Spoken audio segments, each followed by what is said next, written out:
or maybe not. You know what I mean? So Mhm. we'll be able to come back to that.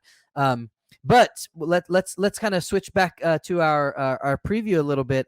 Speaking of a young guy who gets the opportunity to show if he has the goods, and he showed many times now that he has the goods. He's already on the list for MVP candidates and everything like that. We got Luka Doncic and the Dallas Mavericks to finish out the week. So Jake, set us up for that. Yeah, yeah, My I fault. My got you. fault.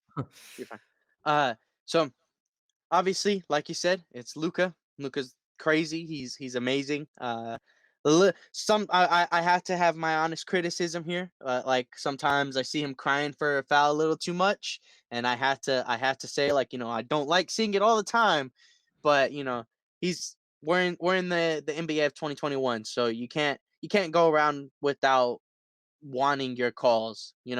But this team all around, it's a playoff team. It's good enough for a playoff team. And just some recent transactions would be like they traded Seth Curry for Josh Richardson, which I think is a good trade for both of them. Josh Richardson didn't work out in Philly, and Seth Curry worked for Dallas, but they needed more defense, so they traded Seth Curry for Yeah, Josh Richardson. Got and, got more and size and Philly got some more needed defense. shooting. So like you said, win-win. Yeah, and then obviously they still got a solid player in Tim Hardaway Jr. And I'm just kind of talking about like their role players here, right? So Yeah, Tim yeah, yeah. Hardaway Jr., Josh Richardson, Dorian Finney-Smith always does something. Like it sometimes won't be scoring, but he's out there making a bit of an impact for them. Uh, Trey Burke's a solid little guy. Same thing with Jalen Brunson. Both of them being solid support point guards for Luka, because Luka's their guy. He's the guy who has the ball in his hand all the time. Yeah. Um, And then this team. they just recently got back from injury. They got what's his name back to Porzingis, no? Oh, did they? Let's go ahead and check the lineups. Yeah, Projected lineups. I think he played his first game just a couple days ago actually. Yeah. Okay. So two games, right? Yeah. Yeah. Um, but so this is the projected starting lineup of Luka, Tim Hardaway Jr., Wesley Iwundu, if I'm correct in saying that right, Chris Stapps, and Willie Cauley-Stein. Willie Cauley-Stein's not bad either. He's a solid little guy who could just run up and down the court, get oops. He doesn't have to have the ball in his hands. Yeah, yeah, yeah. Oops, sorry So about that. you're good. You're good. So who do you think? Let's see. When I see Cauley-Stein and Porzingis out on the starting lineup, we're going what L.A. On Cauley-Stein and Keldon on Porzingis. Are you throwing him Oh, out? that's a big matchup. That's I mean, a it's yeah, it is. Chris He's a Stapps lot. is practically a 7 footer, and KJ is 6'5". Yeah. So what do you do? Do you put Rudy out there? Maybe. Trey. What do you think? I have no idea, honestly. Like that's definitely gonna be a weird matchup, because that's like, yeah, like he's 7 feet tall. And he can KJ, like and he can shoot. He can shoot the three too. Like as he'll shoot it right over KJ as easily. much to say, as much as KJ can keep him out of the paint and stuff, Kristaps is a 7 footer. KJ won't even be able to. He might be able to put his hand up to his lips, but that's So it. yeah. So I mean, what do we do?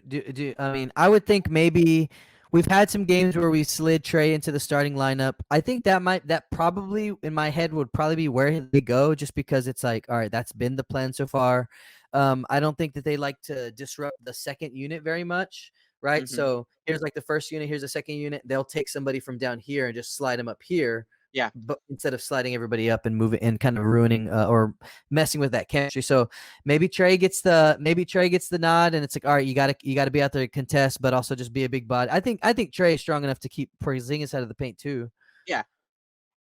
So then I guess my question to you would be, who gets the slide down?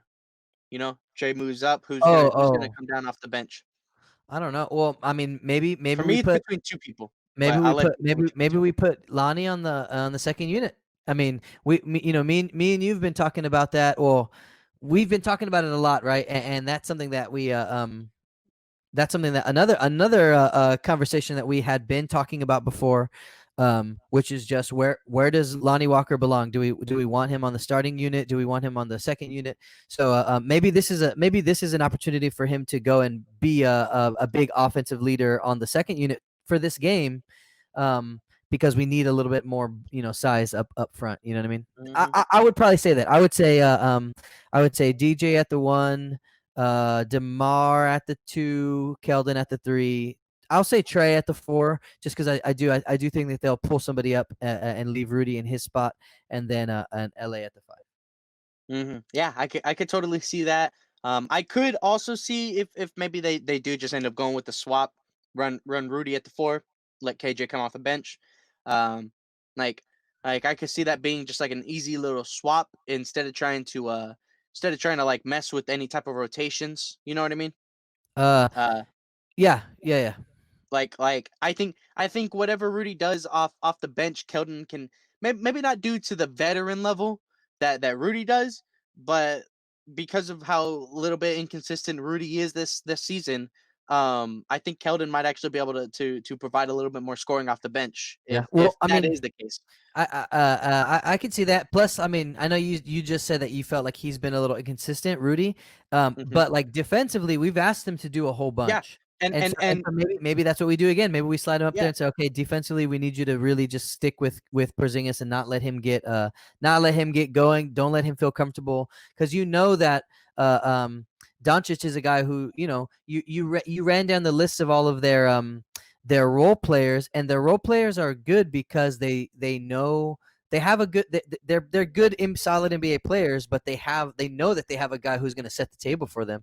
So if they yeah. can just put themselves in good positions, they'll get found. So I think maybe we throw Rudy out there, because he has been pretty solid for us, defending the big men this year. Yes. Yes, for sure. And that's something that I don't think we have really been. I feel like you have been able to kind of give him some credit where it's due. But I think especially for me at least, like I haven't been able to give Rudy as much credit because I'm just looking at stats and I'm not seeing the defensive end sometimes, you know?